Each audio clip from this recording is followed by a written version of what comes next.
Ewan ko sa kanya, sa akin ka tumakbo. Hindi ko hanap sa akin. Yun na ba malandi ngayon? Apol mo kasi ako. Masakit pa ako. Nakakahiya ka. Di ba sabi ko maglakad na lang malandi? Nagulat ako sabi ko, tinulak. Nagalit, tumakbo, nadapa.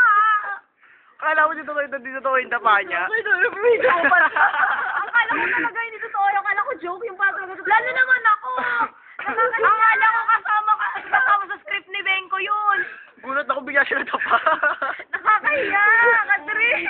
Ang pangit na niya. Akala ko nag-joke siya. Okay lang mo ka naman nag-joke, hindi halata na totoo. Akala ng mga tao rin yung joke. Hindi halata. It's embarrassing. It's embarrassing, guys. It's embarrassing. Video ano? It's more embarrassing. Saan ba ito?